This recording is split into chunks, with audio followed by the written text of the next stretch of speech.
Deep in the Alaskan wilderness, where winter temperatures plummet to 40 below and summer heat waves now reach record highs, Marcus Chen's hand-built cabin maintains a perfect 72 degrees year-round.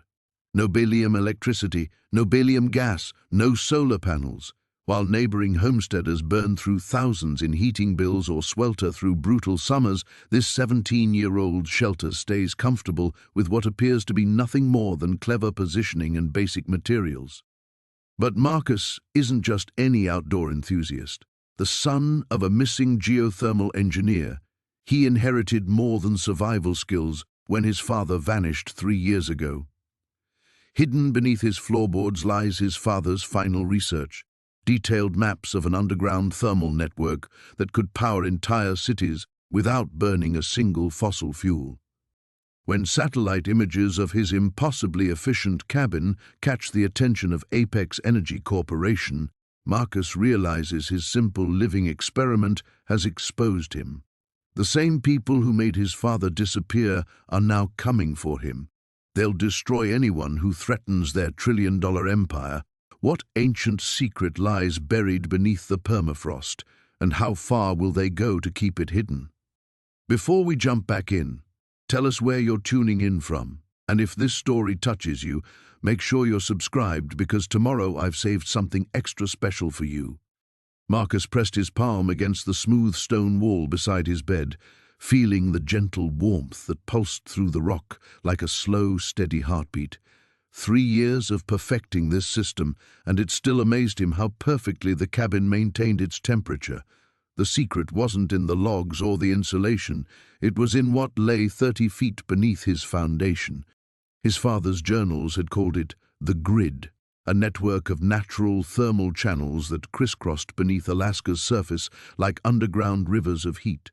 Dr. James Chen had spent 15 years mapping these channels before Apex Energy silenced him. Now Marcus was the only person alive who understood how to tap into this ancient system. The technique was surprisingly simple. He'd drilled narrow shafts down to intersect the thermal channels, then installed a series of copper pipes that circulated water through the underground network. In winter, the Earth's warmth heated the water, which rose through his makeshift radiators built into the cabin walls. In summer, the system reversed, drawing heat from the cabin and dissipating it into the cooler depths below. No moving parts, no electricity required, just physics and his father's brilliant understanding of geothermal dynamics. A sharp crack echoed across the frozen lake outside, followed by the distant whine of helicopter rotors. Marcus froze, his hand still against the warm stone. Helicopters were rare out here, especially in late November when most supply runs had ended for the season. He moved to the window and peered through the double-pane glass he'd salvaged from an abandoned research station.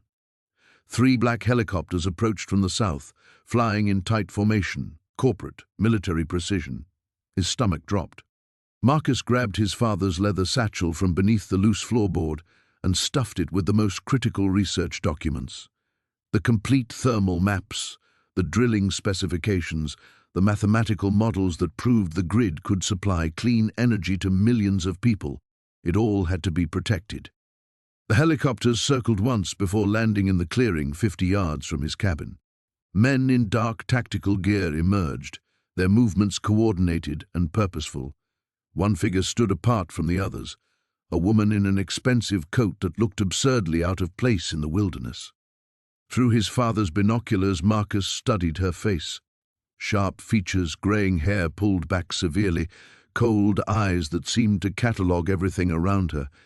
He'd seen that face before, in newspaper articles about Apex Energy's ruthless CEO, Victoria Thorne. If Thorne had come personally, they weren't just here to buy his silence. They were here to erase him. Marcus triggered the emergency protocol his father had drilled into him. He opened the hidden valve that would flood the thermal access shafts, making it appear as if the system had failed. The cabin's temperature would drop within hours, disguising the true nature of his heating system. But it would only fool them temporarily. A sharp knock echoed through the cabin. Polite, professional, terrifying. "Marcus Chen?" Thorne's voice carried clearly through the insulated walls. "I'm Victoria Thorne from Apex Energy. We'd like to speak with you about your father's research." Marcus slung the satchel across his shoulder and moved toward the cabin's rear exit, a hidden panel that opened onto a snowmobile trail. His father had taught him that in this business, the people who survived were the ones who knew when to run. "We know you're in there, Marcus," Thorne continued. "We have satellite footage of your cabin's thermal signature. Your heating system is remarkable. We simply want to discuss a partnership." Partnership, the same word they'd probably used with his father before making him disappear. Marcus slipped through the hidden panel into the brutal Alaska night. The thermal underwear and survival gear his father had insisted he always keep ready now felt like armor. Behind him, his perfectly heated cabin glowed like a beacon in the darkness. Ahead lay 60 miles of wilderness and the only person who might believe his story. The race for the future of energy had begun. The basement felt different the next morning. Marcus descended the creaking wooden stairs with his laptop tucked under one arm, determined to make sense of what had happened. Sunlight filtered through the grimy window, casting dusty beams across the concrete floor where yesterday he'd witnessed something impossible. The thermometer still lay where he'd dropped it, its digital display now reading a normal 68 degrees. Marcus picked it up, studying the device as if it might reveal its secrets. Nothing looked different. Same plastic casing, same LED screen, same battery compartment slightly loose from years of use. He set up his laptop on an overturned crate and began documenting everything he could remember. The sudden temperature spike, the way the air had shimmered, that strange vibration he'd felt through the floor. As he typed, his scientific mind wrestled with explanations. Equipment malfunction seemed most logical, but the thermometer worked fine now. Heat pocket from old pipes? The cabin's plumbing was ancient, but there were no hot water lines running through this section. Marcus stood and walked to the spot where the phenomenon had occurred. The concrete felt normal under his sneakers, no warmth, no vibration. He knelt and pressed his palm against the floor, cold and solid. "Come on," he muttered. "Give me something." He retrieved the thermometer and held it at various heights above the concrete, watching the display. 68, 68, 68. Then, as he lowered it to within inches of a particular section of floor, the numbers flickered. 69, 71, 75. Marcus's pulse quickened. There, a hairline crack in the concrete he hadn't noticed before. He positioned the thermometer directly over it and watched the reading climb to 83 degrees. "Okay, so there is something down there," he said aloud, his voice echoing in the empty basement. He spent the next hour mapping the warm spots, using masking tape to mark locations where the thermometer registered above normal room temperature. A pattern emerged, a rough oval about 6 feet long and 4 feet wide, with the crack running down its center like a fault line. The crack was too narrow to see into, but when Marcus pressed his ear to the floor above it, he could swear he heard something. Not quite a sound, more like a rhythm, a pulse. His phone buzzed with a text from his mom. "How's the hermit life? Remember to eat actual food, not just granola bars." Marcus smiled despite his growing unease. His parents thought this solo week at the cabin was about college prep and getting away from distractions. They'd inherited the property from his great-uncle, a reclusive inventor who'd lived here for 30 years before his death last spring. The family had planned to sell it, but Marcus had convinced them to let him spend his spring break here first, ostensibly to study for AP exams. In reality, he'd wanted space to think about college, about his future, about whether he really wanted to major in environmental engineering like everyone expected. The irony wasn't lost on him that he'd come here to escape science, only to stumble into the most intriguing scientific mystery of his life. Marcus climbed back upstairs and rummaged through the kitchen drawers until he found what he was looking for, his great-uncle's toolbox. The old man had been meticulous, and his tools were organized with military precision. Marcus selected a hammer and cold chisel, then paused. Was he really about to start demolishing the basement floor? His phone buzzed again. This time it wasn't his mom. It was a news alert. Global temperature records shattered again. Climate scientists sound urgent alarm. The headline made his stomach clench. Every day brought new reports about melting ice caps, rising seas, unprecedented heat waves. His generation would inherit a planet pushed to its breaking point, and despite all the promises from politicians and corporations, nothing seemed to change fast enough. Marcus looked at the tools in his hands, then at the basement door. Whatever was down there, it was generating heat without any apparent energy source. In a world desperate for clean energy solutions, that seemed pretty significant. Back in the basement, he positioned the chisel over the crack and raised the hammer. His hands were shaking slightly. This felt like a threshold moment, though he couldn't say why. The first strike sent a sharp crack echoing through the space. The second widened the existing fissure. By the fifth strike, Marcus could fit the tip of his finger into the gap. Warm air rushed out, carrying a scent unlike anything he'd ever encountered. Not unpleasant, but definitely not natural, like ozone mixed with something metallic and faintly sweet. Marcus set down the tools and grabbed his phone's flashlight, directing the beam into the crack. The light revealed another surface perhaps 3 feet down, but it wasn't concrete or earth. It looked almost crystalline, with a faint phosphorescent glow that pulsed in rhythm with whatever he'd been hearing. His hands weren't shaking anymore. They were trembling, because whatever his great-uncle had built this cabin over, it definitely wasn't a natural geothermal vent. Marcus spent the next 3 days obsessing over the strange chamber beneath his cabin. Every spare moment between his grandfather's physical therapy sessions and daily chores, he found himself sketching diagrams and researching geothermal systems on his laptop. The satellite internet crawled at glacial speeds, but he managed to download academic papers on underground thermal networks and ancient heating technologies. Nothing matched what he'd discovered. The crystalline formations defied conventional geology. The perfect temperature regulation suggested an intelligence behind the design that predated modern engineering by centuries, maybe millennia. Most puzzling of all, the system seemed to respond to his presence, the gentle humming growing stronger whenever he descended into the chamber. On Wednesday morning, while his grandfather napped in his recliner, Marcus made his 4th trip down through the loose floorboard. This time, he brought his digital camera and a basic geology kit he'd ordered online. The LED headlamp cast dancing shadows across the cavern walls as he documented everything methodically. The crystals weren't just decorative. They formed an intricate network of channels and conduits that directed the geothermal energy with surgical precision. Marcus traced one formation with his finger, noting how the surface felt neither hot nor cold, but somehow perfectly neutral. As he touched it, the humming intensified, and the crystal began to glow with a soft blue-green light. "What the hell?" Marcus jerked his hand back, but the glow persisted, spreading through the connected formations like water flowing through pipes. Within seconds, the entire chamber pulsed with bioluminescent radiance. He fumbled for his camera, snapping dozens of photos before the light gradually faded back to its normal amber glow. When he reviewed the images later, his hands trembled with excitement. The patterns were unmistakable. This wasn't a natural formation. Someone had built this system, engineered it with a sophistication that made modern geothermal plants look primitive.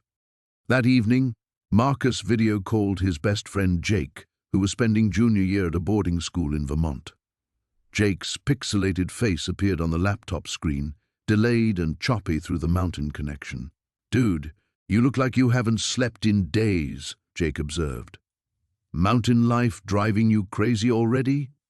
"I found something," Marcus said, lowering his voice despite his grandfather being asleep upstairs. "Something incredible. But I need you to promise you won't tell anyone." Jake's expression shifted to concern. "Mark, you're starting to worry me." "Found what?" Marcus chose his words carefully. Remember in chemistry class when Miss Peterson talked about theoretical energy systems, closed-loop thermal networks that could power entire cities with zero emissions? Yeah, theoretical being the key word. Why? What if they weren't theoretical? What if someone figured it out a long time ago? The connection lagged, Jake's face freezing mid-expression.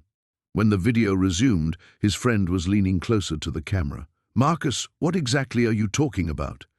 Before Marcus could answer, a new sound echoed through the cabin, the distant rumble of vehicles approaching on the mountain road. He moved to the window and peered through the curtains. 3 black SUVs were winding up the narrow access road, their headlights cutting through the evening darkness. "Jake, I have to go," Marcus whispered, closing the laptop without explanation. His grandfather was awake now, the sound of engines having roused him from his nap. "Marcus?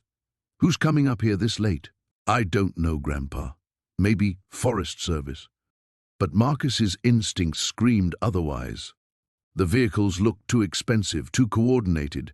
As they pulled into the clearing around the cabin, he counted at least 8 people emerging from the SUVs, men and women in dark suits, moving with military precision despite their business attire. A knock came at the front door, firm, authoritative, not the polite rap of a neighbor or park ranger. "Mr. Chen," a woman's voice called. "My name is Director Sarah Voss with the Department of Energy. We need to speak with you about some unusual geological readings in this area." Marcus's blood turned to ice. How could they know? He'd been so careful, hadn't told anyone except his internet searches. Of course, someone had been monitoring research into geothermal anomalies, flagging keywords and tracking digital footprints. His grandfather struggled to stand, reaching for his walker. "Marcus, help me to the door." "No," Marcus whispered urgently. "Grandpa, we can't let them in. Something's wrong." Through the window, Marcus watched 2 of the suited figures circling toward the back of the cabin, while others spread out across the clearing. Their coordinated movement confirmed his worst fears. This wasn't a friendly government inquiry. "Mr. Chen, we know someone has been accessing the underground thermal chambers.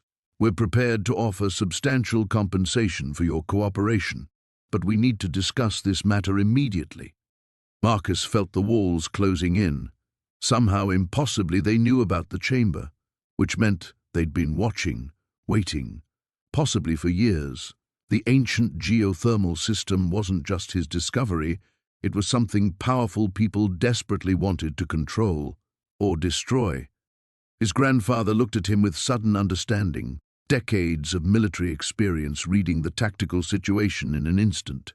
"Back door," the old man whispered. "Go. Now." Marcus wiped the condensation from the bathroom mirror and stared at his reflection. Dark circles rimmed his eyes, and his hair stuck up at odd angles. He'd barely slept, his mind churning over what he'd discovered beneath the cabin. Every creak of the old wooden structure had made him bolt upright, listening for footsteps that never came. The geothermal readings glowed in his memory like phosphorescent numbers, temperature differentials that shouldn't exist, energy signatures that defied conventional thermal dynamics. He'd run the calculations 3 times before finally collapsing into bed at dawn, and each iteration had yielded the same impossible result. The system beneath his feet was producing more energy than it consumed. Marcus splashed cold water on his face and headed downstairs. His grandmother sat at the kitchen table, her laptop open beside a steaming mug of coffee. Sarah Chen had been an environmental engineer before retiring to this remote corner of Montana, and even now, at 72, she tracked climate data with the intensity of a day trader watching stocks. "Morning, sunshine," she said without looking up. "You were up late." "Couldn't sleep." Marcus grabbed a granola bar from the pantry, his appetite non-existent.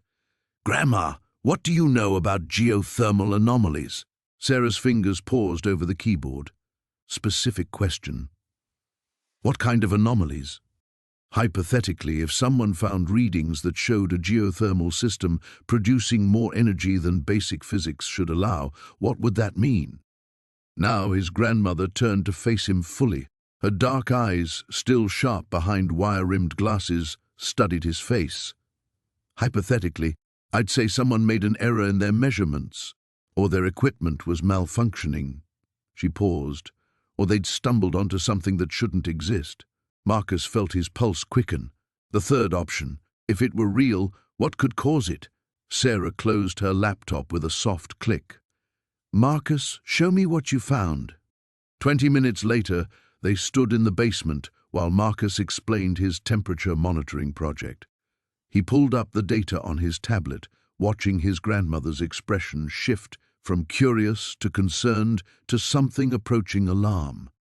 "These readings," she whispered, scrolling through the overnight data, "they're not just anomalous, they're revolutionary. If this system is somehow tapping into a deeper thermal source, or if there's some kind of natural heat amplification process, it could change everything," Marcus finished. "It could also get us killed." The words hung in the air like a physical presence. Marcus blinked, certain he'd misheard. "What?" Sarah set down the tablet and moved to the small basement window, peering through the dusty glass at the forest beyond. "You're 16, Marcus. You don't remember the energy wars of the early 2000s. When sustainable technologies started threatening fossil fuel profits, people died. Scientists had accidents. Research disappeared. Entire companies vanished overnight. That was 20 years ago. Things are different now." "Are they?" Sarah turned back to him. "Last month, 3 researchers at Caltech working on atmospheric carbon extraction were killed in a car accident. 2 weeks ago, a German physicist studying ocean thermal dynamics fell down a flight of stairs. These things happen in clusters, Marcus. They always have." A chill ran down Marcus's spine that had nothing to do with the basement temperature. "You think someone would actually kill over this? For technology that could obsolete a trillion-dollar industry? They'd kill 100 people." Sarah moved back to the tablet, her fingers flying over the screen. "We need to be smart about this. Document everything, but carefully. Create redundant backups.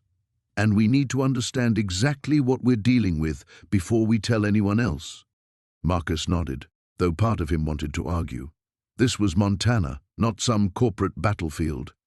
But the fear in his grandmother's eyes was real, born from decades of watching environmental progress get crushed by economic interests. "How do we figure out what's causing the anomaly?" he asked. "We go deeper, literally." Sarah pulled up a geological survey map on her phone. "This cabin sits on the edge of the Yellowstone caldera system. The official thermal maps show nothing unusual in this area, but those surveys are decades old. If something has changed, if there's been some kind of geological shift..." She trailed off, her finger tracing patterns on the screen. Marcus watched her face transform as connections formed in her mind. "There are stories," she said slowly. "Native American legends about this area. The Crow tribe spoke of sacred hot springs that could heal the earth itself. I always assumed they were metaphorical, but what if they weren't? What if there's something here that's been dormant for centuries?"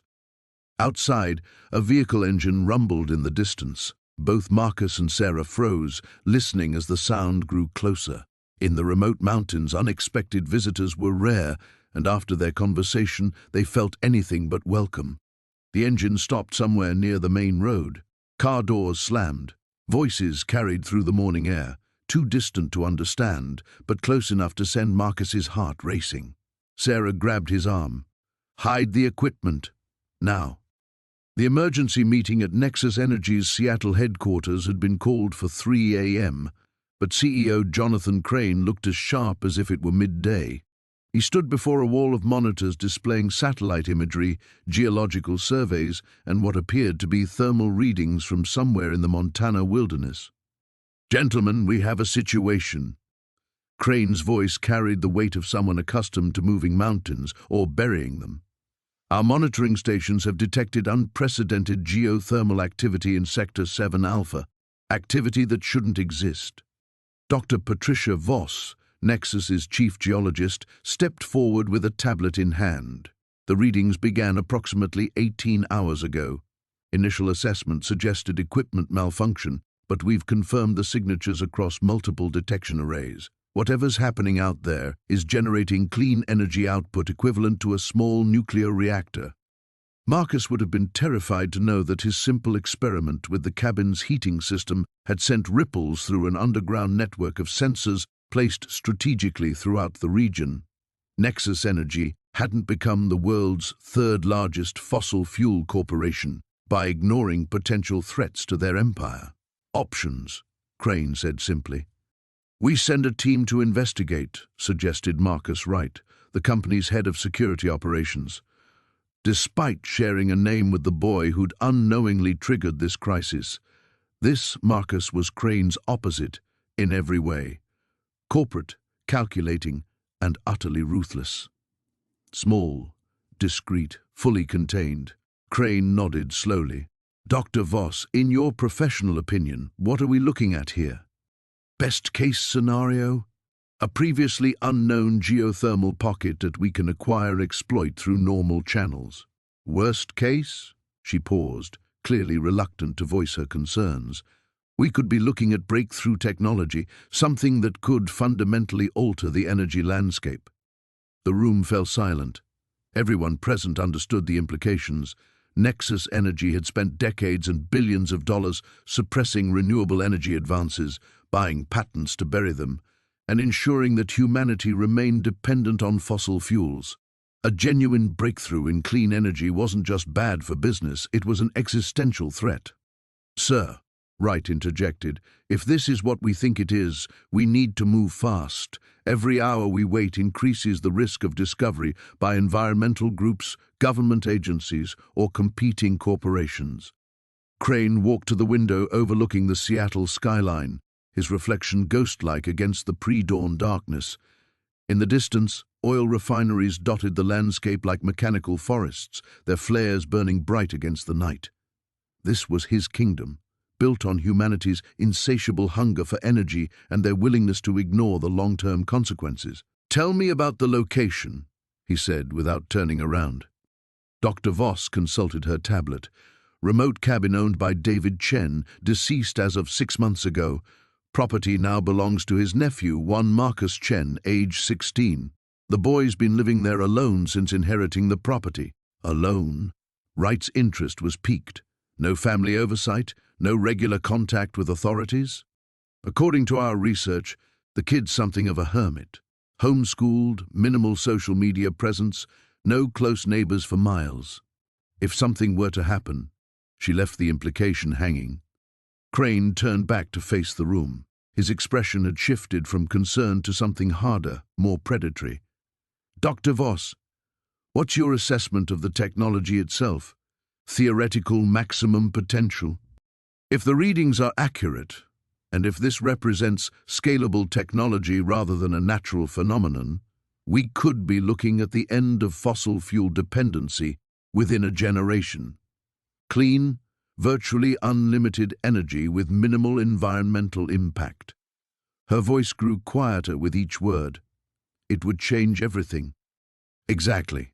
Crane's smile was thin and cold. Right. I want a full tactical assessment within 6 hours. Satellite surveillance, terrain analysis, escape routes. Everything. Dr. Voss, compile every piece of technical data we have on those energy signatures. I want to know if this is something we can acquire, contain, or, he paused meaningfully, eliminate. Wright was already typing on his phone. I can have a team in position by nightfall. Ex-military, fully discreet, complete operational flexibility. Good. But remember, gentlemen, we're not just dealing with potential technology here, we're dealing with the future of human civilization as we know it. The current energy paradigm has created the most prosperous period in human history. Yes, there are environmental costs, but the alternative, sudden technological disruption, economic chaos, the collapse of entire industries, would be far worse. Dr. Voss shifted uncomfortably. Sir, if this technology could help address climate change... Dr. Voss, Crane interrupted, his voice carrying a subtle warning. Climate change is a complex issue requiring measured, gradual solutions. Sudden technological revolutions create instability. Instability creates suffering. We have a responsibility to ensure that doesn't happen.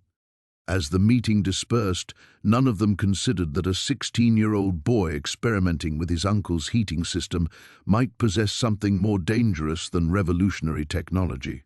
He might possess the idealism to use it. Marcus Chen slept peacefully in his warm cabin, unaware that his simple discovery had just painted a target on his back. The helicopter's rotors cut through the morning air like mechanical thunder, sending ripples across the lake's surface. Marcus crouched behind a fallen pine log, his heart hammering against his ribs as the aircraft circled his family's property in slow, predatory sweeps. "They found us faster than I expected," Dr. Chen whispered beside him, her laptop clutched protectively against her chest. Dark circles shadowed her eyes. Neither of them had slept since uploading the initial data 12 hours ago. The helicopter bore no visible markings, but Marcus recognized the sleek black design from news reports about corporate security operations. Through the trees, he could see men in tactical gear rappelling down ropes, their boots hitting the cabin's roof with metallic thuds. "My research," Marcus breathed, watching smoke begin to curl from the cabin's windows. "All of Dad's notes about the geothermal readings." "The physical copies don't matter now," Dr. Chen said firmly. "What matters is that we documented everything.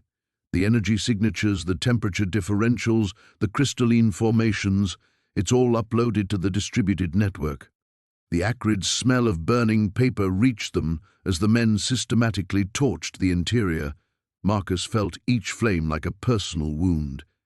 This wasn't just his temporary home, it was the last place he'd felt connected to his father's work, to the mystery that had consumed the final months of his life. "We need to reach the fissure," he said suddenly. "There's something I didn't tell you." Dr. Chen's sharp gaze fixed on him. "What kind of something?" "Yesterday, when I was down there alone, I found more than just heat sources." Marcus pulled out his phone, showing her a photograph he'd taken of strange symbols carved into the rock walls deep within the cave system. These weren't made by geological processes. Someone else knew about this place. The symbols were intricate, almost organic in their flowing design, surrounding what appeared to be a detailed map of the underground network. But most intriguingly, they included mathematical notations that looked disturbingly modern. "My God," Dr. Chen whispered, studying the image. "These equations, they're describing harmonic resonance frequencies. But the carving style suggests they're decades old, maybe longer." Above them, the helicopter's search pattern was widening, and Marcus could hear vehicles approaching on the access road.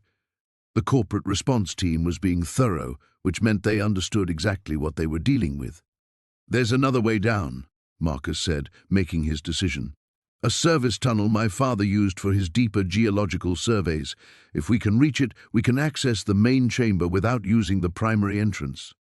They moved carefully through the underbrush, staying low as tactical teams spread out across the property. The service tunnel entrance was disguised as a natural depression beneath an outcropping of granite, invisible unless you knew exactly where to look. As they descended into the earth, the temperature differential became immediately apparent. Where the surface air hung cold with early autumn chill, the tunnel radiated gentle warmth that seemed to pulse with a subtle rhythm. "It's like a heartbeat," Dr. Chen murmured, running her instruments along the tunnel walls. "The thermal output is fluctuating in regular cycles." They followed the carved passage deeper, their flashlight beams revealing more of the mysterious symbols. The mathematical notations became increasingly complex, incorporating formulas that seemed to bridge classical thermodynamics with something far more advanced. "Marcus," Dr. Chen stopped abruptly, her voice tight with excitement and fear. "Look at this equation sequence. It's describing energy conversion rates that shouldn't be possible with known technology." The tunnel opened into a vast chamber that took Marcus's breath away.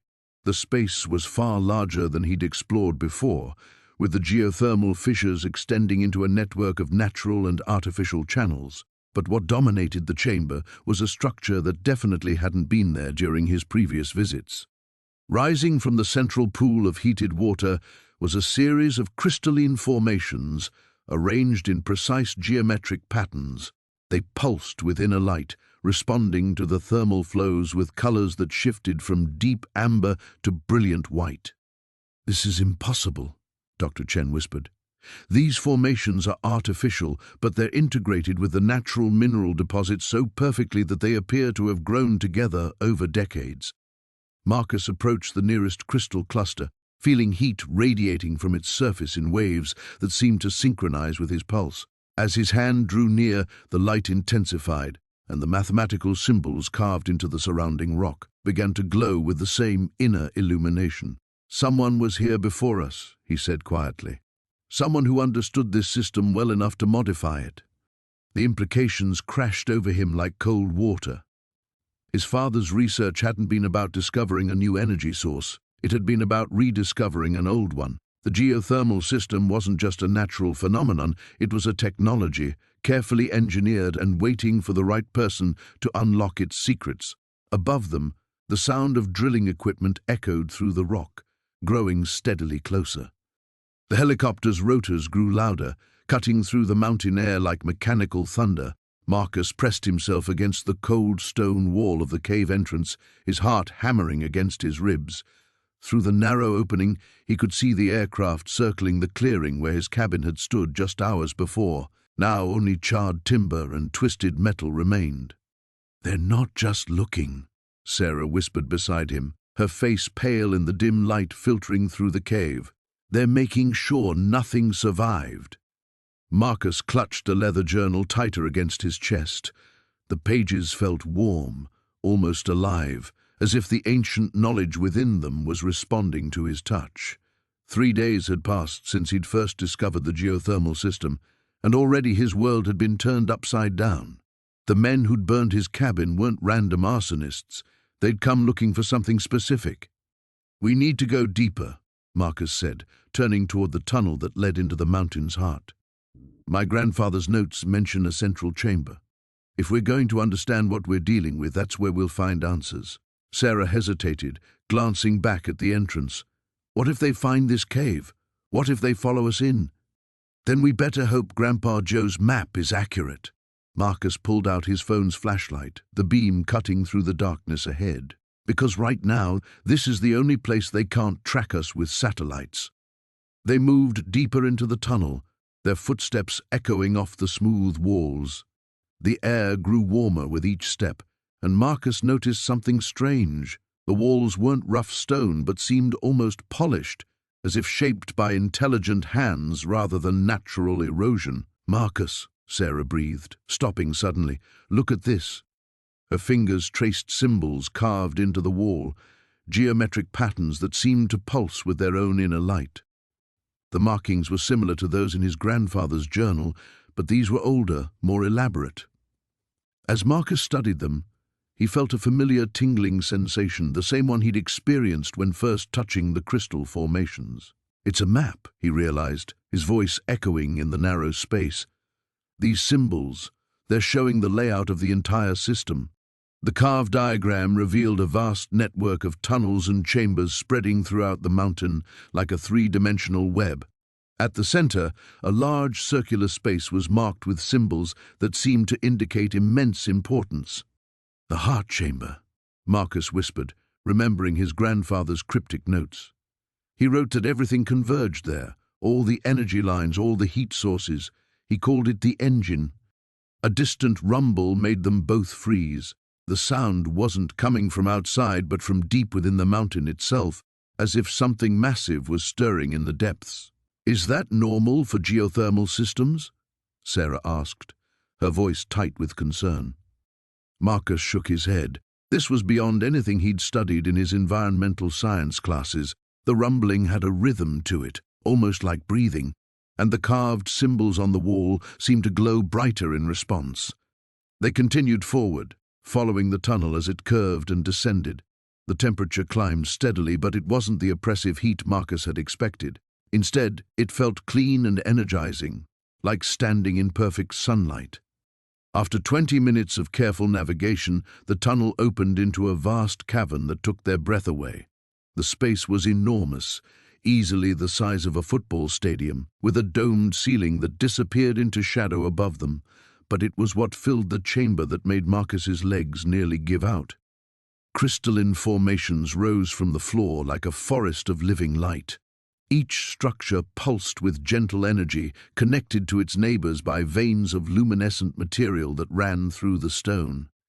The air hummed with power, and Marcus could feel the hair on his arms standing up from the ambient electrical charge. "This isn't natural," Sarah whispered, her voice filled with awe and fear. "Someone built this. Someone designed it."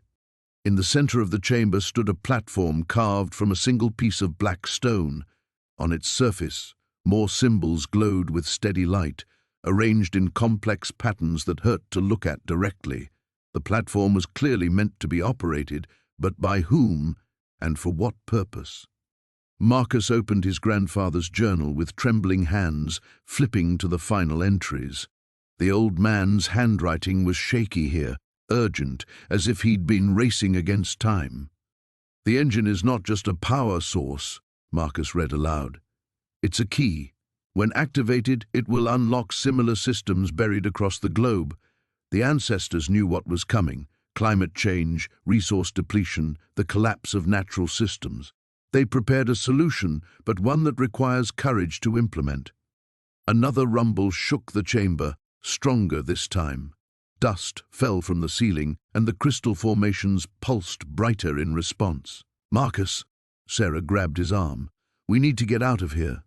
But Marcus was staring at the platform, understanding finally dawning. The corporate helicopters above, the destroyed cabin, the systematic cover-up, it all made sense now. Someone else knew about the engine, and they were coming. The abandoned mining facility loomed against the starless sky like a mechanical graveyard. Marcus pressed himself against the rusted fence, his breath forming small clouds in the frigid air. Dr. Chen crouched beside him, her tablet glowing dimly as she reviewed the thermal readings they'd taken during their desperate flight from the cabin. "The energy signature is definitely coming from below," she whispered, pointing at the screen. "Whatever your ancestors found, it extends far beyond your property. This whole mountain range might be sitting on top of it." Marcus studied the decrepit buildings scattered across the mining site. Most of the structures had collapsed decades ago, but one central building remained intact, its concrete walls scarred by weather and time. A faded sign read, "Blackrock Mining Operations, EST, 1952. "We need to get inside," Marcus said, though every instinct screamed at him to run. The Nexus Corporation helicopters had stopped circling an hour ago, but he knew they weren't safe. They were never going to be safe again. Dr. Chen's phone buzzed with an encrypted message. She read it quickly, her face growing pale. "My contact at the Department of Energy just sent this. Nexus isn't just suppressing clean energy patents. They've been actively sabotaging renewable projects for 20 years. Solar farms mysteriously failing, wind turbines developing fatal flaws, geothermal sites being declared geologically unstable. How is that legal?" "It's not. But when you have enough money and influence..." She trailed off, studying the mining facility. "Marcus, what if your family wasn't the first to discover this energy source? What if BlackRock Mining found it back in the 50s?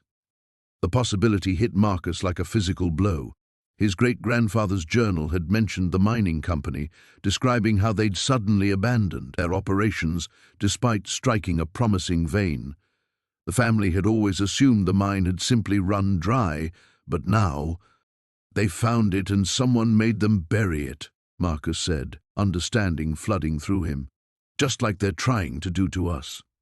They found a gap in the fence where decades of rust had eaten through the metal. The mining site felt haunted, filled with the ghosts of abandoned dreams and suppressed discoveries. Their footsteps crunched on gravel and broken glass as they approached the central building. The door hung askew on corroded hinges. Inside, their flashlight beams revealed an office space frozen in time. Calendars from 1953 still hung on the walls, and filing cabinets stood open, their contents long since scattered by wind and scavengers. Dr. Chen headed straight for what looked like the supervisor's office while Marcus explored the main floor. In a corner room, he found something that made his blood freeze: geological surveys and thermal readings that looked remarkably similar to the data they'd been collecting at his cabin. "Chen, you need to see this," he called out. She joined him, scanning the documents with growing excitement. These readings, Marcus, they knew exactly what they'd found. Look at these energy output calculations. They estimated the geothermal system could power the entire western seaboard. Marcus picked up a memo dated March 15, 1953. The letterhead read Nexus Energy Consortium. His hands shook as he read aloud, "Operations at BlackRock facility must cease immediately. All geological data to be classified under national security provisions. Mining rights to be transferred to federal oversight. Compensation package attached." "They've been at this for 70 years, Dr. Chen breathed. "Every time someone gets close to cracking sustainable energy on this scale, Nexus makes them disappear." A sound from outside made them both freeze, vehicles approaching. Marcus killed his flashlight and peered through a grimy window. 3 black SUVs were pulling through the main gate, their headlights sweeping across the mining site. "Back exit," Dr. Chen hissed, grabbing as many documents as she could carry. They ran through the building's rear corridors, Marcus's mind racing. The pattern was clear now: discovery, suppression, elimination. But something felt different this time. His family had managed to keep their secret for generations, passing down just enough knowledge to maintain the system without fully understanding its potential. They burst through the building's back door just as shouts erupted from the front entrance. The mountain slope behind the facility was steep and treacherous, but it was their only option. As they climbed, Marcus could hear search teams spreading through the complex below. Halfway up the slope, Dr. Chen grabbed his arm. "Wait. Listen." Marcus paused, straining to hear over his own ragged breathing. There was something else, a low, almost musical humming coming from deep within the mountain. The same sound he'd heard in the underground chamber at his cabin, but stronger here. "It's directly below us," Dr. Chen said, checking her tablet. "Marcus, I think we're standing over the heart of it. The source your great-grandfather found wasn't just a single geothermal pocket. It's part of a massive network running through the entire mountain range." The realization hit him with terrifying clarity. They weren't just fighting to save one discovery. They were sitting on top of enough clean energy to change everything, and Nexus would kill anyone to keep it buried forever. Marcus's hands trembled as he stared at the encrypted files Dr. Chen had managed to salvage from the destroyed research facility. The laptop screen cast an eerie blue glow across their makeshift hideout, an abandoned ranger station deep in the Cascade Mountains that Elena had discovered during her environmental activism days. "Look at this," Dr. Chen whispered, pointing at a series of geological surveys dating back to the 1970s. "Helios Corporation has known about geothermal anomalies like yours for decades. They've been systematically buying up land wherever these signatures appear." Elena leaned over Marcus's shoulder, her breath warm against his neck as she studied the data. "That's why they moved so fast when your readings went public. They probably had contingency plans in place for years." The files revealed a chilling pattern. 17 locations across North America showed similar geothermal signatures to Marcus's discovery. In every case, Helios had either purchased the property through shell companies or had mysteriously seen the landowners relocate after accidents or financial difficulties. "We're not the first," Marcus realized, his voice barely audible. "They've been covering this up for 50 years. Dr. Chen pulled up another document, internal memos discussing something called Project Buried Sun. The corporate language was sterile, but the implications were devastating. Helios had calculated that widespread adoption of advanced geothermal technology would eliminate 60% of their fossil fuel profits within a decade. $23 billion annually, Elena read aloud from a financial projection. That's what they stand to lose if this technology spreads. Marcus felt sick. His simple temperature readings had uncovered a conspiracy that reached the highest levels of the energy industry. But worse than the corporate greed was the environmental cost, decades of technological suppression, while climate change accelerated unchecked. A sharp crack from outside the ranger station made them all freeze. Dr. Chen immediately closed the laptop, plunging them into darkness. Through the grimy windows, they could see vehicle headlights winding up the mountain road. "How did they find us?" Elena whispered. Marcus's mind raced. They'd been careful, using only cash, staying off main roads, avoiding cell phone usage. But Helios had resources beyond anything he'd imagined. "The laptop," Dr. Chen hissed. "They might be tracking the stolen files remotely." The headlights were getting closer. Marcus grabbed his backpack, making sure his original research notes were secure. Those handwritten observations were the only proof of his discovery that Helios couldn't digitally manipulate or destroy. "There's a service trail behind the station," Elena said, shouldering her own pack. "It leads to an old mine shaft about 2 miles north." They slipped out the back door just as the vehicles reached the station's parking area. Marcus caught a glimpse of 3 black SUVs and at least 8 figures in tactical gear. These weren't corporate security guards. They looked military. The forest was treacherous in the darkness. Pine branches whipped across their faces as they stumbled along the overgrown trail. Behind them, flashlight beams began sweeping through the ranger station windows. "Stay low," Elena warned as they reached a small clearing. "If they have night vision equipment—" Gunfire erupted from the station. Not warning shots, sustained automatic fire that shredded the building's wooden walls. Marcus's blood turned to ice. These people weren't trying to capture them anymore. They reached the mine entrance as shouts echoed through the forest. The abandoned shaft descended into absolute blackness, but it was their only option. Dr. Chen produced a small LED flashlight, and they began their descent into the mountain's depths. The tunnel was partially collapsed in several places, forcing them to crawl through spaces barely wide enough for their bodies. Marcus's claustrophobia kicked in as tons of rock pressed down above them, but the sounds of pursuit from the surface kept him moving forward. After what felt like hours, they emerged into a larger chamber where old mining equipment lay rusted and forgotten. Dr. Chen finally spoke in hushed tones. "We can't keep running forever. Helios has too many resources, too much reach." Marcus knew she was right. They needed allies, people with the power to expose what Helios was doing. But who could they trust when a corporation had this much influence? "The International Climate Summit," Elena said suddenly. "It's happening in Geneva next week. Scientists and environmental leaders from around the world will be there." Dr. Chen nodded slowly. "If we could get Marcus's data to the right people, present it in a public forum that Helios couldn't control." Marcus felt a spark of hope. It was dangerous. Helios would be watching every major climate event, expecting exactly this kind of move. But it might be their only chance to break the story before they were silenced permanently. "How do we get to Geneva when they're hunting us across 2 countries?" he asked. Elena smiled grimly. "Leave that to me. Environmental activists have been evading corporate surveillance for years. We have networks they don't know about." In the darkness of the abandoned mine, surrounded by the ghosts of previous extraction industries, Marcus made his decision. They would take the fight to the world stage, where the truth about sustainable energy could finally see daylight. The abandoned mining facility loomed against the dawn sky like a metallic skeleton, its rusted towers and conveyor systems creating jagged silhouettes in the pale light.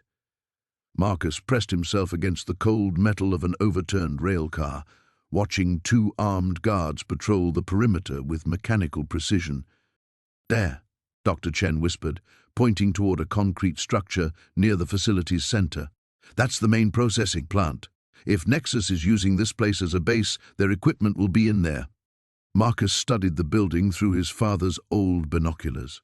Heavy cables snaked from the structure toward what looked like a hastily constructed laboratory complex. "I can see generators, lots of them. Whatever they're doing requires serious power." Sarah crouched beside them, her laptop balanced on her knees as she monitored radio frequencies. "I'm picking up encrypted communications. They're definitely here." She paused, adjusting her headphones. "Wait, something's happening. Multiple vehicles approaching from the access road." The distant rumble of engines grew louder. Marcus watched as a convoy of black SUVs wound through the facility's main gate, their headlights cutting through the morning mist. The vehicles stopped near the laboratory complex, and figures in dark suits emerged, moving with purpose toward the main building. Executive types, Dr. Chen observed grimly. This isn't just a research outpost, it's a command center. Marcus felt the weight of the geothermal control device in his backpack, its alien warmth a constant reminder of what was at stake. Over the past 3 days, he'd learned to interface with it more effectively, understanding its rhythms and responses. The ancient technology seemed to recognize him now, responding to his thoughts as much as his touch. "I need to get closer," he said. "If they have samples of the crystal matrix, I might be able to disrupt their research." "Too dangerous," Dr. Chen replied immediately. "We should gather intelligence first, then—" "We don't have time for a careful approach," Marcus interrupted. "Every hour they study this technology brings them closer to weaponizing it. You said it yourself, in the wrong hands, this could destabilize entire geological regions." Sarah's fingers flew across her keyboard. "I might have another option. I've been analyzing their communication protocols. Their security system has a vulnerability. It's using an outdated encryption standard. Give me 20 minutes and I can create a temporary blind spot in their surveillance network." Marcus watched another group of vehicles arrive, these ones carrying scientific equipment. Through the binoculars, he could see technicians unloading what appeared to be geological survey gear and computer systems. The operation was expanding rapidly. "They're not just studying the crystals," he realized aloud. "They're looking for more sites, probably trying to map the entire geothermal network." Dr. Chen's expression darkened. If they succeed, they could claim exclusive rights to the technology through legal manipulation and corporate pressure. Even if we expose them publicly, they'll tie it up in courts for years while the climate crisis worsens. The device in Marcus's backpack pulsed gently, and suddenly he could sense something else, a resonance in the earth beneath the facility. His eyes widened as understanding dawned. "There's already a geothermal system here," he whispered. "Not as developed as the one near my cabin, but it's there. That's why they chose this location." Sarah looked up from her laptop. "That's perfect. If you can access their local system, you might be able to overload their equipment remotely." Marcus closed his eyes, letting his consciousness extend through the device toward the dormant geothermal network below. The sensation was like reaching through warm water, finding currents of energy that had flowed undisturbed for millennia. He could feel the alien technology responding, eager to reconnect with its ancient siblings. "There," he breathed. "I can feel it. But it's deeper than our system and much older. I'm not sure I can activate it without causing serious seismic activity." "What kind of seismic activity?" Dr. Chen asked sharply. "The kind that brings down mining facilities," Marcus admitted. They fell silent, watching the steady stream of personnel moving between buildings. Marcus counted at least 30 people now, including what appeared to be a full security detail. The scope of Nexus's operation was becoming clear. This wasn't a hastily assembled research team, this was a coordinated corporate acquisition effort. "They're moving too fast," Sarah said, her voice tight with urgency. "I'm intercepting communications about additional sites in 3 different states. They're planning a simultaneous operation." Marcus felt a chill that had nothing to do with the morning air. If they activate multiple sites without understanding the technology, cascading geological failures, Dr. Chen finished grimly.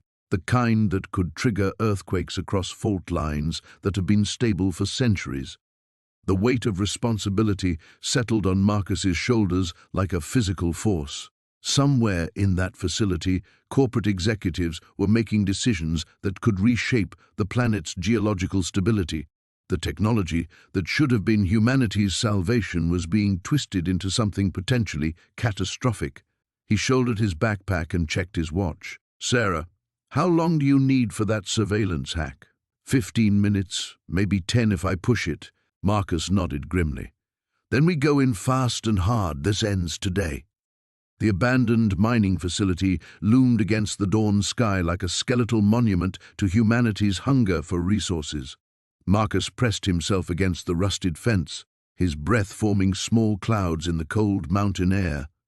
Through the chain-link barrier, he could see the massive industrial equipment Dr. Chen had described, generators, drilling platforms, and containment units that could house the geothermal amplification system they desperately needed to build. "3 guards," whispered Jake, peering through binoculars from their hiding spot behind an overturned mining cart. 2 at the main gate, 1 making rounds near the equipment yard. Sarah checked her tablet, displaying the facility's layout that Dr. Chen had pulled from old geological surveys. "The main power coupling we need is in Building C, about 200 meters from the fence. If we can get in and out quickly—" "This is insane," Marcus interrupted, his voice tight with anxiety. "We're talking about breaking into a secured facility to steal industrial equipment. What if we get caught? What if someone gets hurt?" Dr. Chen placed a steady hand on his shoulder. "Marcus, I've spent the last 48 hours running calculations. Without those power couplings, we can't scale the geothermal system beyond your cabin. The temperature differential amplification requires precise electromagnetic field generators that simply don't exist anywhere else in the region." The weight of responsibility pressed down on Marcus like a physical force. 3 days had passed since their escape from the Energy Corporation's assault on his cabin, and each hour felt like borrowed time. They'd taken refuge in Dr. Chen's remote research station, but Marcus knew their pursuers wouldn't give up. The readings from his destroyed monitoring equipment had been too significant, too revolutionary to ignore. "There's another problem," Dr. Chen continued, studying thermal imaging data on his laptop. "The corporation's extraction teams are moving toward other geothermal sites across the region. If they control those access points before we can establish our network, they'll own the entire technology," Sarah finished grimly, "and they'll bury it forever to protect their fossil fuel investments." Jake lowered his binoculars, his expression serious despite his usual joking demeanor. "So we're not just stealing equipment, we're racing against corporate thugs who've already proven they'll use violence to stop us." Marcus felt the familiar surge of energy that accompanied his connection to the geothermal systems, a tingling awareness that seemed to flow through his nervous system like electricity.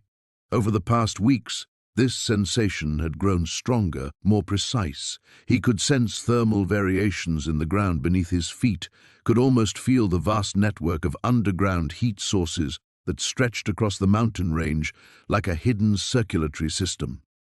"I can feel them," he said quietly. "The geothermal pockets. They're everywhere under these mountains, connected in ways we haven't even begun to understand. But the connections are weakening." Dr. Chen looked up sharply. "Weakening how?" "It's like—" Marcus struggled to find words for the sensation. "Like the natural flow is being disrupted, blocked, as if something is interfering with the thermal currents." "The extraction operations," Sarah breathed. "They're not just blocking us from accessing the sites, they're actively disrupting the geothermal network." The implications hit them all simultaneously. If the corporation was deliberately destabilizing the natural geothermal systems to prevent anyone else from developing the technology, they were potentially causing irreversible environmental damage to secure their market position. "We need to move now," Dr. Chen said, packing his equipment with swift efficiency, "not just to steal power couplings, but to document what they're doing. If we can prove they're deliberately sabotaging renewable energy sources—" "Heads up," Jake hissed, raising his binoculars again. "Company incoming." 3 black SUVs crested the hill leading to the mining facility, moving fast.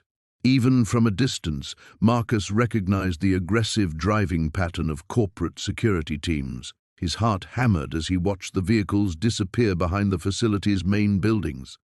"They're not here for routine security," Sarah observed, watching the tactical deployment of personnel through the fence. "They know something."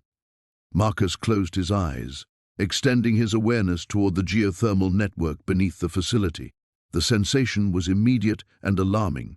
Artificial interference patterns disrupting the natural thermal flows, like static corrupting a radio signal.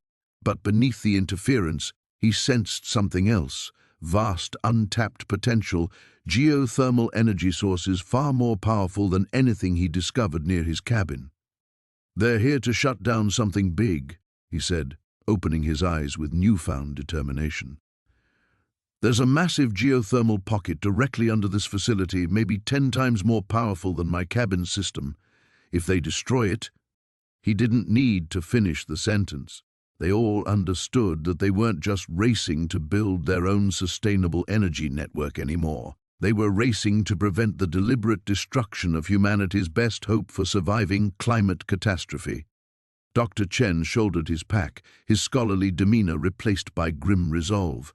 "Then we go in now, while they're distracted with their sabotage operation." The warehouse smelled of rust and forgotten machinery, its cavernous interior stretching into shadows that seemed to swallow their flashlight beams. Marcus pressed his back against a concrete pillar, his heart hammering as footsteps echoed somewhere in the darkness beyond. Dr. Chen crouched beside him, her laptop balanced precariously on a stack of moldering cardboard boxes as data from the geothermal system continued uploading to servers across 6 continents. 37%, she whispered, her fingers flying across the keyboard. "We need more time." A metallic clang resonated through the space, followed by the harsh scrape of a door sliding open. Red laser dots danced across the far wall as Nexus security forces swept into the building. Marcus counted at least 8 beams cutting through the dusty air. There, Sarah pointed toward a maintenance ladder leading to an overhead catwalk. "We can reach the roof access from up there." Jake was already moving, his backpack containing the portable resonance amplifier bouncing against his spine as he climbed. The device had proven invaluable in amplifying the geothermal system's harmonic frequency across greater distances, but it was also their only backup if the upload failed. "Movement in Sector 3, a voice called out, sharp and professional, converging on the northwest corner. Marcus grabbed Dr. Chen's laptop, closing it while the upload bar showed 42%. She started to protest, but he was already pulling her toward the ladder. The research data meant nothing if they were captured or killed before it could reach the scientific community. They climbed in silence, the metal rungs cold against their palms. Below, tactical lights swept methodically through the warehouse, growing brighter as the search pattern tightened. Marcus caught a glimpse of body armor and assault rifles before hauling himself onto the catwalk. The narrow walkway stretched across the building's width, connecting to a series of ventilation shafts and electrical conduits. Sarah led them forward, testing each step to avoid the rusted sections that might give way under their weight. Behind them, someone shouted an order to check the upper levels. "The roof hatch is sealed," Jake reported from ahead, his voice tight with frustration. Dr. Chen was already reopening her laptop, balancing it on the catwalk's railing. 51%. If I can maintain the connection for another 15 minutes. A spotlight blazed to life below them, its beams sweeping upward to illuminate their position. Marcus saw the tactical team spreading out beneath the catwalk, weapons trained on their location. "You have nowhere to go," a woman's voice called out, amplified by a megaphone. "Step down from the catwalk with your hands visible." Marcus recognized the voice immediately. Victoria Sterling, Nexus Corporation's head of security. He'd seen her face in the intelligence reports Jake had gathered, a former military officer known for her ruthless efficiency in protecting corporate interests. "The upload is at 68%, Dr. Chen whispered urgently. "The MIT servers are receiving everything: thermal conductivity data, resonance frequencies, geological surveys. Once it reaches 75%, enough information will be available for other teams to replicate the technology." Sarah was working on the roof hatch with a multi-tool, her movements precise despite the pressure. "Almost got it. The locking mechanism is just corroded." A sharp crack echoed through the warehouse as a warning shot struck the catwalk's support beam. Sparks showered down as the metal rang like a bell. "Next shot won't be a warning," Sterling called out. "Surrender the research data and the boy, and the others can walk away." Marcus felt the weight of the moment pressing down on him. 3 months ago, his biggest concern had been surviving another Minnesota winter in his family's remote cabin. Now the future of sustainable energy, and possibly humanity's response to climate change, depended on a 16-year-old who'd stumbled onto something far bigger than he could have imagined. 73%, Dr. Chen breathed. The roof hatch gave way with a metallic screech, revealing a rectangle of star-filled sky. Sarah hauled herself through first, then reached down to help the others. More warning shots rang out, these striking closer to their position. Marcus grabbed the laptop as Dr. Chen climbed toward the opening. The screen showed 75%, then 76%. Critical data was now streaming to research institutions worldwide, but the complete dataset would take several more minutes to transfer. As he lifted the computer toward the roof hatch, a bullet shattered the screen in a shower of sparks and plastic fragments. The upload indicator flickered and died, leaving them with only the backup amplifier Jake carried. "That was their only mistake," Jake said grimly as Marcus joined them on the warehouse roof. "They just proved they're willing to destroy scientific research to protect their profits." The city sprawled around them, lights twinkling in the distance. But between them and safety lay a maze of rooftops, a determined corporate security team, and the growing realization that Nexus Corporation would stop at nothing to bury the geothermal technology forever. Marcus checked the amplifier's power indicator. They had one chance left to transmit the resonance data, but it would require getting much closer to the university's research facility across town. The helicopter's rotors thundered overhead as Marcus pressed himself against the rocky outcrop, his heart hammering against his ribs. Sarah crouched beside him, her face pale in the pre-dawn light filtering through the forest canopy. The sound grew distant, then circled back, searching. "They're using thermal imaging," Sarah whispered, pointing at the sleek black aircraft hovering 200 yards away. "The geothermal vents must be masking our heat signatures." Marcus clutched the modified tablet containing the ancient system's core programming. After 3 days of running through the wilderness, dodging Meridian Energy's mercenaries, they'd finally reached the coordinates his grandfather had hidden in the cabin's foundation. Coordinates that led to this, a network of natural geothermal vents that formed the perfect testing ground for the technology that could change everything. The helicopter moved on, its searchlight sweeping uselessly through the trees. Marcus exhaled slowly, feeling the warm air rising from the earth beneath them. Even without instruments, he could sense the incredible energy flowing just below the surface, waiting to be harnessed. "Look at this," Sarah said, studying her readings. "The thermal gradient here is off the charts. Your grandfather didn't just discover the technology, he found the ideal location to implement it on a massive scale." Marcus activated the tablet, watching as the ancient symbols scrolled across the screen. Over the past weeks, he'd learned to read the patterns, understanding how the original civilization had worked with the Earth's natural systems rather than against them. The geothermal network beneath their feet was like a vast circulatory system, and they were standing at its heart. "There," he said, pointing to a cluster of steaming vents arranged in a perfect geometric pattern. "That's not natural. Someone built this." They approached carefully, and Marcus knelt beside the central vent. The stones surrounding it were carved with the same symbols from the cabin's hidden chamber. When he placed his hand on the ancient markings, they began to glow with a soft, pulsing light. The tablet in his other hand responded immediately, its screen flooding with data streams and schematics. The connection was stronger here than it had ever been at the cabin, much stronger. "Marcus," Sarah breathed, watching her instruments spike. "The energy output is incredible. If we could scale this up, connect it to the power grid." "We're going to do more than that," Marcus said, his fingers dancing across the tablet's interface. The ancient system was revealing its deepest secrets now, showing him designs for technology that could tap into geothermal energy sources across the planet. Not just the obvious ones, hidden networks that existed everywhere, waiting to be awakened. The ground beneath them hummed with increasing energy. The carved stones grew brighter, and Marcus could feel the system responding to his commands. Ancient machinery deep underground, awakening after centuries of dormancy. "Someone's coming," Sarah hissed, pointing down the slope. Through the trees, Marcus could see flashlight beams moving in their direction. Meridian's ground team had found them, but as he looked at the tablet's display, he realized they were out of time anyway. The system was reaching critical activation threshold. "How long do you need?" Sarah asked, checking her weapon. 2 minutes, maybe 3.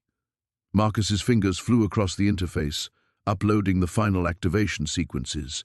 Around them, more vents began to glow as the ancient network came online.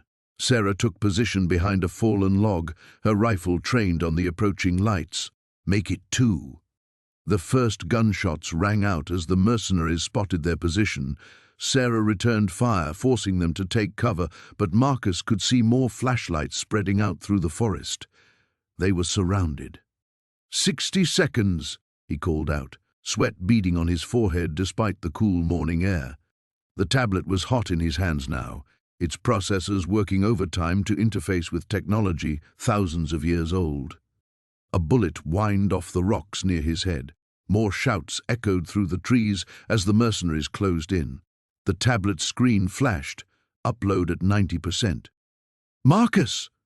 Sarah's warning came just as a figure burst from the underbrush to their left. Marcus rolled aside as the mercenaries' shot sparked off the carved stones. Sarah's return fire dropped the man, but others were already taking his place. 95%. 98.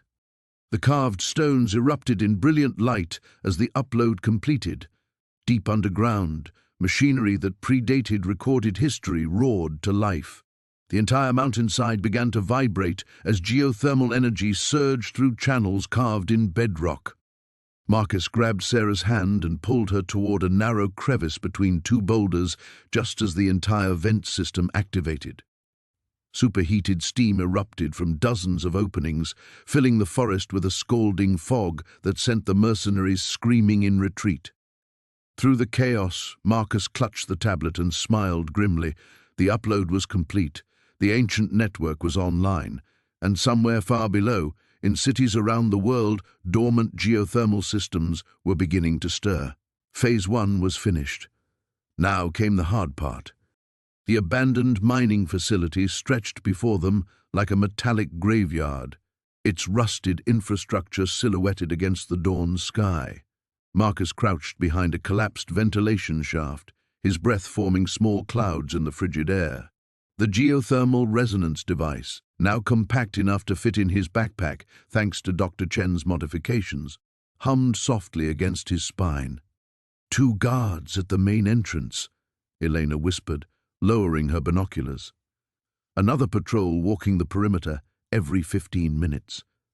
Dr. Chen checked her tablet, the screen displaying thermal readings from the underground network. The geothermal convergence point is directly below the central processing building. If we can establish the resonance field there, it'll cascade through 7 major fault lines within hours. Marcus studied the facility's layout, his mind racing through possibilities. 3 weeks ago, he'd been worried about surviving another Montana winter. Now he was planning to infiltrate a heavily guarded installation that could determine humanity's future. The weight of responsibility pressed down on him like the mountain itself. "There's a drainage tunnel on the west side," he said, pointing to a barely visible opening. "Looks like it connects to the underground systems." Elena nodded grimly. "Nexus Corp's mercenaries won't expect us to come from below, but once we're inside, we'll have maybe 20 minutes before they realize what we're doing." The past month had been a blur of running, hiding, and preparation. After escaping the cabin explosion, they'd spent weeks moving through underground networks of environmental activists and sympathetic scientists. Dr. Chen had worked tirelessly to refine the resonance technology, making it more powerful and portable. Meanwhile, Nexus Corporation had launched a massive manhunt, painting them as eco-terrorists while simultaneously trying to capture Marcus alive. They'd learned about this facility through intercepted communications, a defunct geothermal plant that Nexus had secretly converted into a monitoring station. The location sat directly above one of the most geologically active zones in North America. If they could trigger the resonance effect here, It would activate dormant geothermal systems across the entire continental shelf. Marcus adjusted the modified thermal sensors Dr. Chen had built into his jacket. The device allowed him to feel underground heat patterns with unprecedented precision, turning his unique ability into something approaching a superpower. He could sense the massive energy flows hundreds of feet below, like rivers of fire waiting to be awakened. "Remember," Dr. Chen said, her voice tight with tension, "the resonance needs to build gradually. Too fast, and you could trigger seismic instability. Too slow, and Nexus will have time to shut us down." They moved toward the drainage tunnel, keeping low and timing their approach between patrol rounds. The metal grating covering the entrance had been weakened by years of weather exposure. Elena's bolt cutters made quick work of the remaining connections. The tunnel was cramped and pitch black, forcing them to crawl single file through accumulated debris. Marcus led the way, using his thermal sensitivity to navigate toward the strongest heat sources. The temperature gradually increased as they descended, and he could feel the profound geological forces churning beneath them. 20 minutes of careful progress brought them to a junction where multiple tunnels converged. Through a rusted grate above their heads, Marcus could see the interior of the processing building.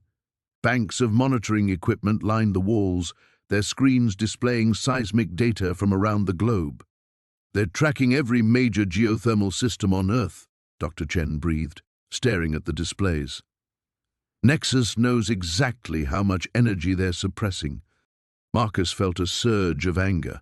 While billions of people struggled with energy poverty and climate disasters, this corporation was actively preventing access to clean, abundant power. The thermal flows beneath his feet seemed to pulse with shared indignation. Elena had already started working on the great locks when footsteps echoed through the building above.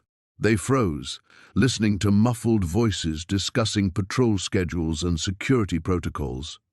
One voice mentioned a special package arriving soon, something that made the guards unusually nervous.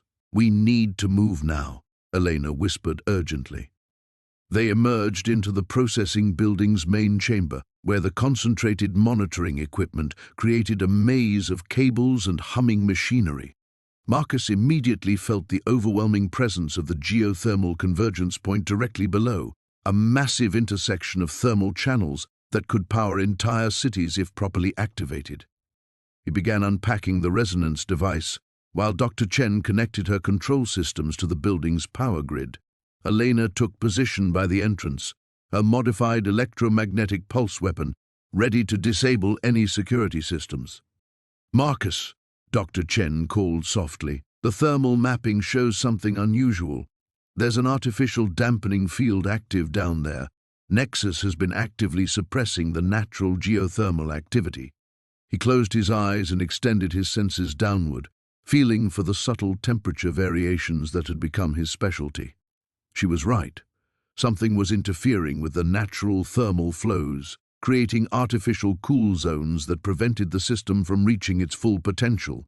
"I can break through it," he said, his hands moving to the resonance controls.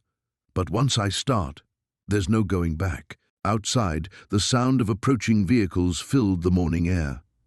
Marcus pressed his back against the cold stone wall of the cavern, his heart hammering as footsteps echoed through the tunnels above.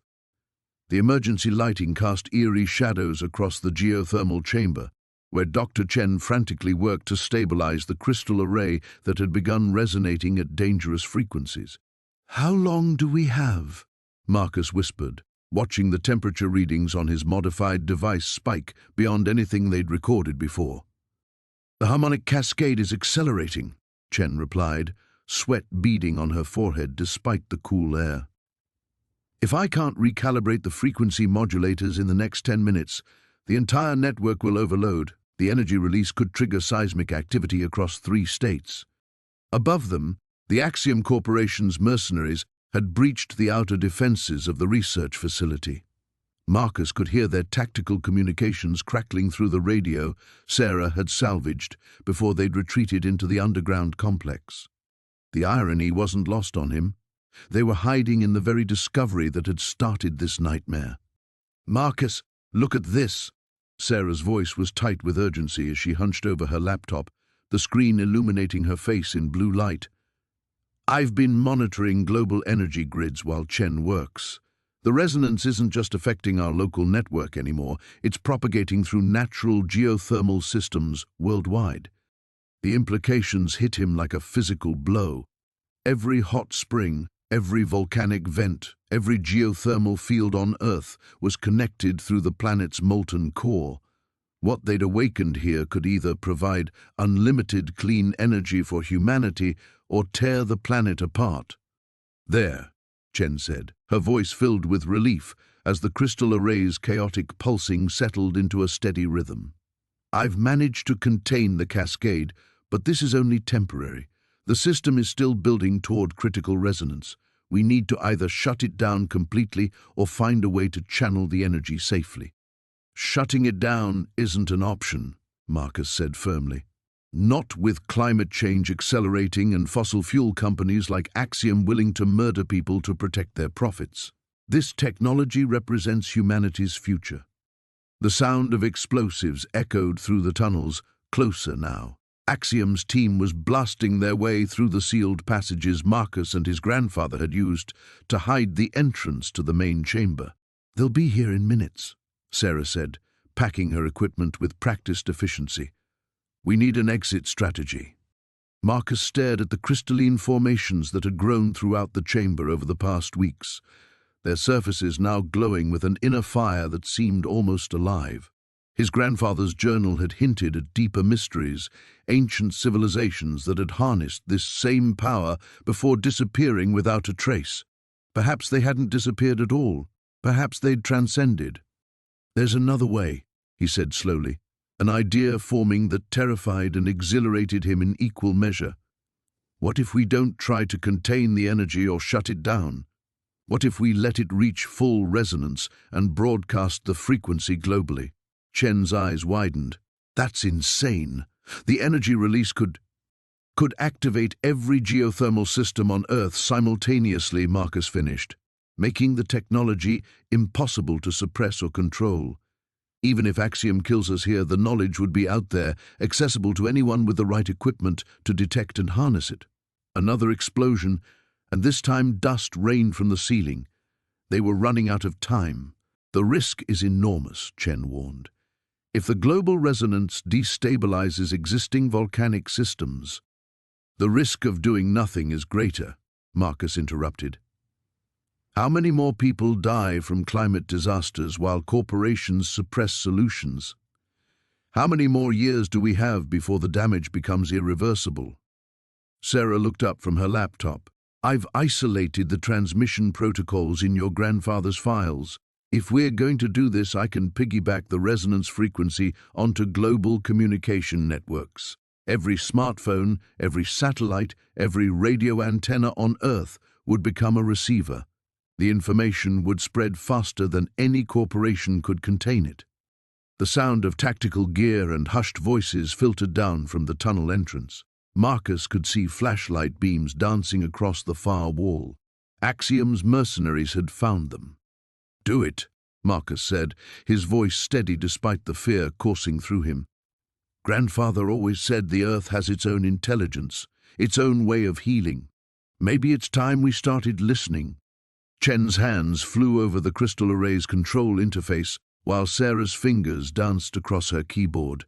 The chamber filled with a deep, thrumming sound that seemed to come from the planet itself, a heartbeat that had been waiting millions of years to be heard.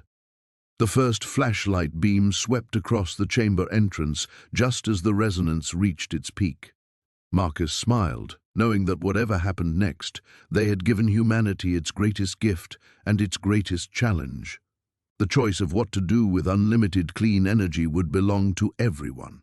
The age of corporate stranglehold over Earth's future was ending. The age of planetary awakening had begun.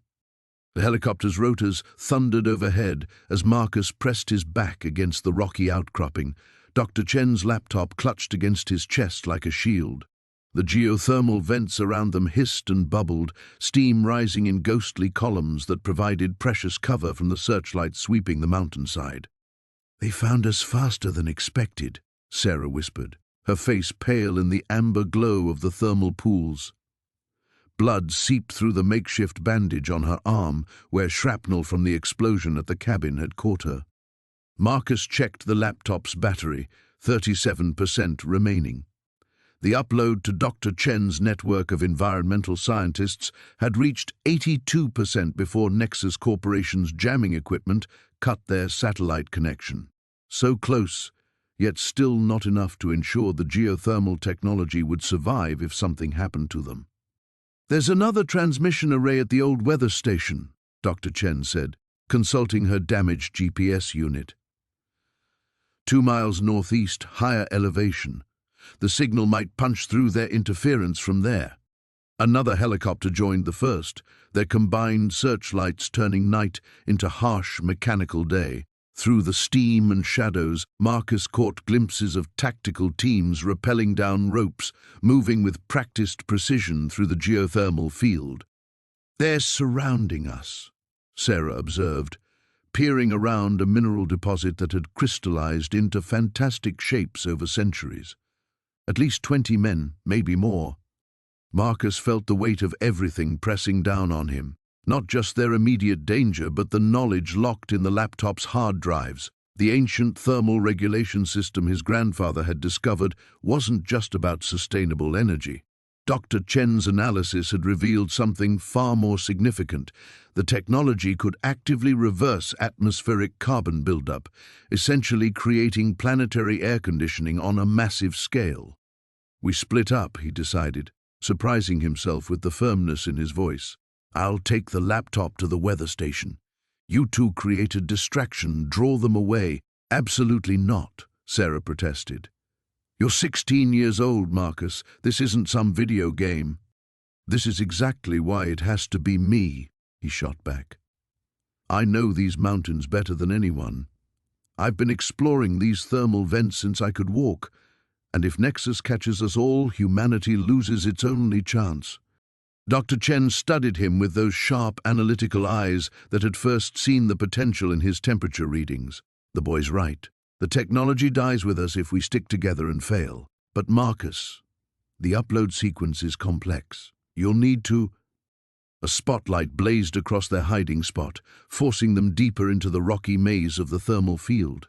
The ground beneath their feet thrummed with ancient energy, the same power that could save the world if he could just stay alive long enough to transmit it. "I've watched you do it 3 times, Marcus interrupted. "Boot sequence, establish satellite connection, resume upload from checkpoint 82. "I've got this." Sarah grabbed his arm, her grip fierce. "Promise me you won't try to be a hero. Get to that station, send the data, then hide until this is over." But Marcus was already moving, slipping between the steaming vents with the fluid grace of someone who'd grown up in this otherworldly landscape. Behind him, he heard Dr. Chen and Sarah heading in the opposite direction, deliberately making noise to draw the tactical teams away from his path. The laptop screen showed 84% upload completion now. The system was automatically retrying the connection whenever it detected signal availability. Every step toward higher ground increased their chances of breaking through Nexus Corporation's jamming field. Gunfire erupted behind him, sharp cracks echoing off the mountain faces. Marcus forced himself not to look back, trusting that Sarah's military training and Dr. Chen's surprising resourcefulness would keep them alive long enough for him to complete the mission. The weather station emerged from the darkness ahead, its skeletal transmission tower reaching towards stars obscured by helicopter searchlights. The building itself was abandoned, but the equipment inside should still be functional, assuming Nexus hadn't found it first. Marcus reached the station's door and found it unlocked, the interior dark and filled with decades-old meteorological equipment. The transmission array's control panel flickered to life when he powered it up, its ancient screens casting green light across his determined face. Laptop connected, satellite dish aligned, upload resuming. 86%, 87%. Through the grimy windows, he could see the helicopters converging on the geothermal field, where explosions now lit the night sky. Sarah and Dr. Chen were putting up a hell of a fight, but they couldn't hold out forever. 90%. 92. Heavy footsteps on the station's metal stairs announced that he'd run out of time. Marcus drew his grandfather's old hunting knife, the same blade that had carved the original temperature measurements into cabin walls 6 decades ago. 96%. The door exploded inward. The emergency session of the World Energy Council convened at 3 a.m. Geneva time, with screens flickering to life across the globe as the most powerful people in the energy sector joined the virtual meeting. Marcus sat in the small conference room at the renewable energy facility, Dr. Chen beside him, watching as CEO faces filled the monitor wall like a digital tribunal. Harrison Blackstone appeared larger than life on the center screen, his silver hair immaculate despite the early hour. "Gentlemen, ladies, we have a situation that threatens the very foundation of our industry." Marcus's hands trembled slightly as he prepared to address the council. Outside, the geothermal facility hummed with quiet efficiency, its revolutionary system now powering half the city with 0 carbon emissions. The temperature readings on his tablet showed the underground network was stable, growing stronger by the hour.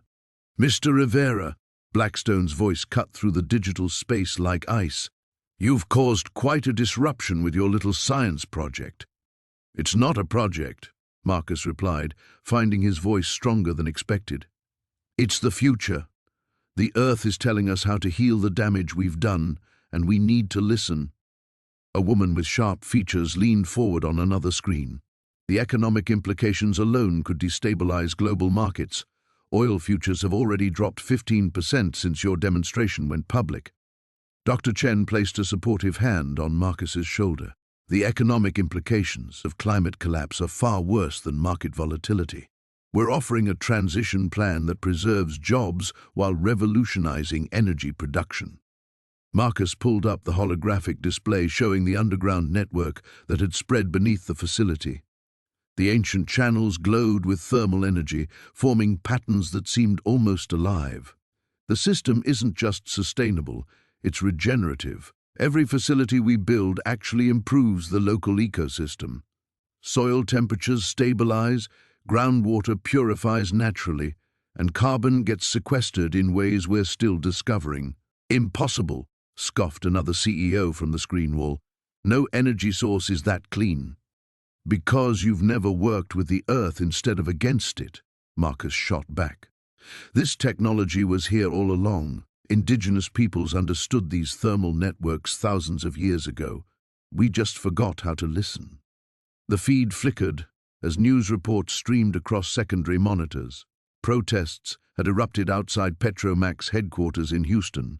Environmental groups were calling for immediate deployment of the geothermal network technology. Stock prices for renewable energy companies soared, while fossil fuel corporations hemorrhaged value. Blackstone's expression darkened. "You have no idea what forces you're playing with, boy. There are national security implications, contractual obligations spanning decades, geopolitical considerations." "People are dying," Marcus interrupted, his voice rising. "Every day we delay this transition, more species go extinct, more communities lose their homes to rising seas and extreme weather. You want to talk about security? What about the security of having a planet we can actually live on?" The thermal readings on his tablet spiked suddenly. Marcus glanced down, then felt his heart rate accelerate. The underground network was responding to something. Seismic activity was increasing across multiple monitoring stations. Dr. Chen noticed his expression. "Marcus, what is it?" "The network. It's activating dormant channels. The seismic pressure we've been seeing, it's not random."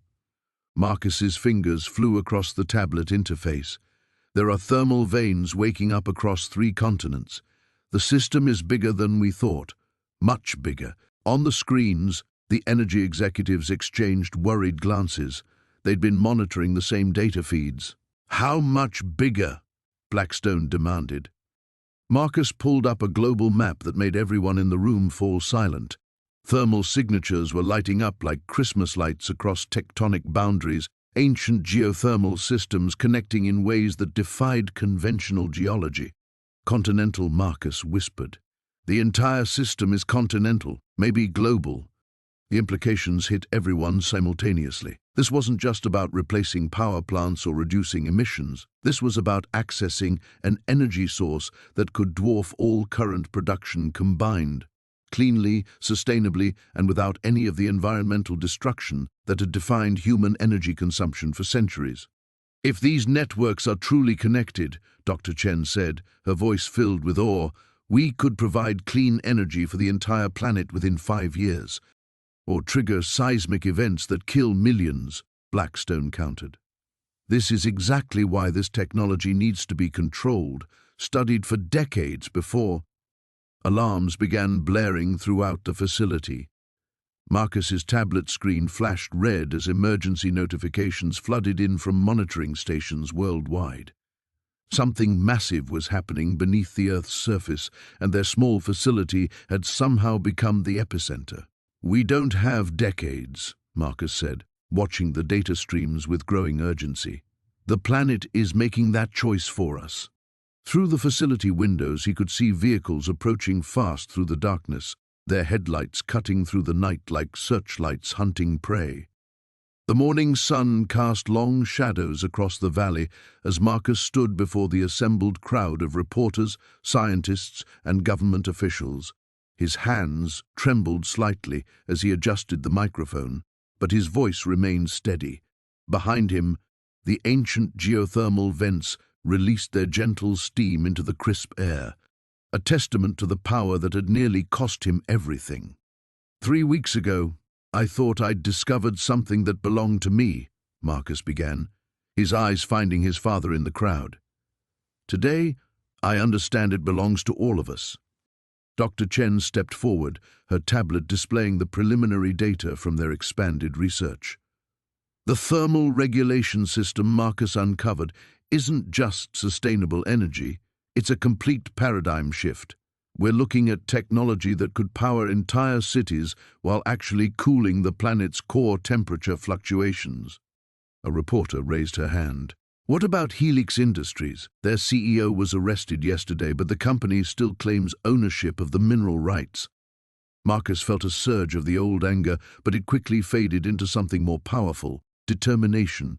They can claim whatever they want, but you can't own something that was meant to serve everyone. The original builders of this system understood that. They designed it to be replicated, not monopolized.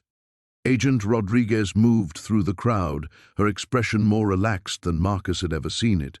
The federal investigation had exposed Helix's illegal surveillance network and their attempts to suppress clean energy research across the globe.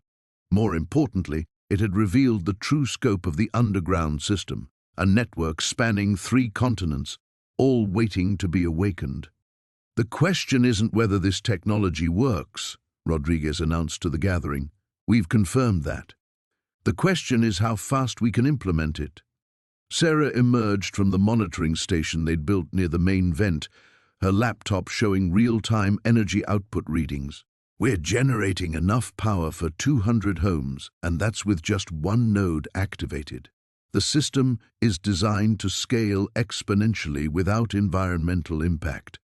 Marcus watched as scientists from 12 different countries examined the thermal regulators his ancestors had left behind.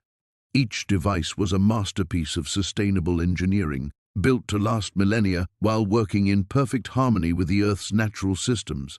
The irony wasn't lost on him. In trying to bury this technology, Helix had only made its revelation more dramatic. His father approached the microphone, his weathered face showing a mixture of pride and concern.